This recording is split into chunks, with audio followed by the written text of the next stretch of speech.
Maanzo, should protests be regulated further?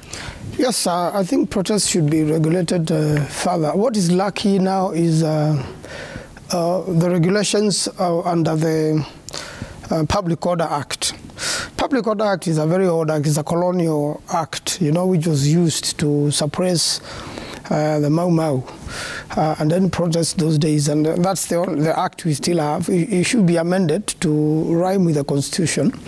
But the regulations usually state what happens, you know, like all protests are allowed. And this happens all over the world. I don't know why Kenya wants to be unique. And then there's something called proclamation. The moment a protest becomes, you know, rough or begins to destroy, then there must be an announcement, a proclamation that the protest is called off, and the people are given like 15 minutes to clear. If they don't clear, and this must be announced loud and clear, if they don't clear, then whatever happens that after that, then even the government cannot take responsibility. But for now, for the deaths which have occurred and for any injuries and any damages, you can actually sue the government of Kenya and get compensated. When it comes to, you know, the protests we're having, it's not just about electoral justice, but electoral justice is key because you cannot be ruled fraudulently or by people who have stolen elections. That's a very big fraud. And therefore, that's where big problems of a country begin. That's when we have misrule, then you are going to have, you know, a poor performing economy. And that's why there's no food in the country. That's why there are no jobs. And the Kenyans have been very patient. Kenyans are so patient with the current government because they were promised so much in 100 days. Now it is many months, and none of those promises have been kept, and most probably they are not going to be kept for the next 5 years.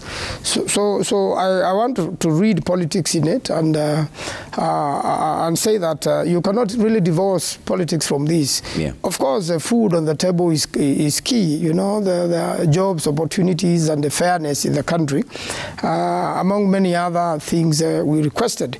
But for me, if you don't have electoral justice, then you are not going to have peace at all. No. And that's how revolution comes. It means we have so many Kenyans, and really I want to plead with the youth.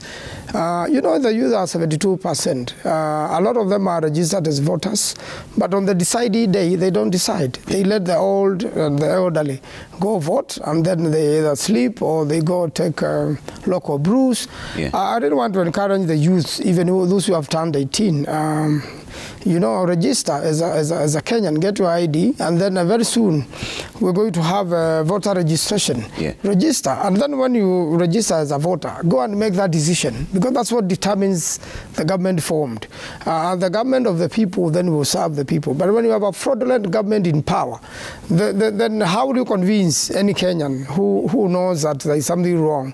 How will they trust you? When you have numbers in the House which have been bought, Parliament now has just become a rubber stamp of the executive. It's a waste of time to go and sit and debate there. It's a useless debate. And therefore, because once, even if you debate, the answer is known. There is going to be voting, which is not fair, where people are going to be whipped, you know, members of parliament who are elected in the opposition have been bought. In fact, as soon as the election was over, there were more members of parliament from the opposition than from government. But the political parties were, just like the case in America now, the Republicans are more than, you know, the Democrats. But we have not seen President Joe Biden going to buy members of the Republicans so that he can stabilize his government. Yeah. He is able to manage the opposition when it is majority. You keep referring to being ruled fraudulently. So what is the best case scenario when it comes to electoral justice? The president has been sworn in, you went to the Supreme Court, the Supreme Court upheld his election. What is the best case scenario from there? The best case scenario is, first of all, in the constitution of an electoral commission, it must reflect the country, it must reflect all the stakeholders. And the best model in the world, even in the US and in the Commonwealth, the commissioners come from political parties, just like the way the wisdom of President Moi in 1997. There was the IPPG, political parties. So if you have it, but what has happened is the leader of majority, Honorable Kimani Ichung'wah, came up with an amendment which even disorganized that formulation more. And now you can only have one person appointing the Electoral Commission, the president. Whether you like it or not, Parliament is a rubber stamp, and is the one who is going to appoint the next Electoral Commission. And we are saying, unless this is done, then it's looking for a devolution. There's no way you'll rule people by force, even using the police. What I really want to tell the state is that the people can defeat the police. And that's what causes troubles in African countries. So we need to sit down, do the bipartisan, and the bipartisan must be honest. It should not end up into another rubber stamp, because Kenyans will not accept that. Which is my next conversation, because should it be intra-parliamentary or extra-parliamentary? Because then that is a conversation that may even lead to protests again. So once they agree, should that agreement simply be ratified by Parliament, or should it be brought back to the people, the parliamentarians, to debate it again? First and foremost, there must be an amendment of that bill, and sometimes parties, the opposition and the government agrees on a law.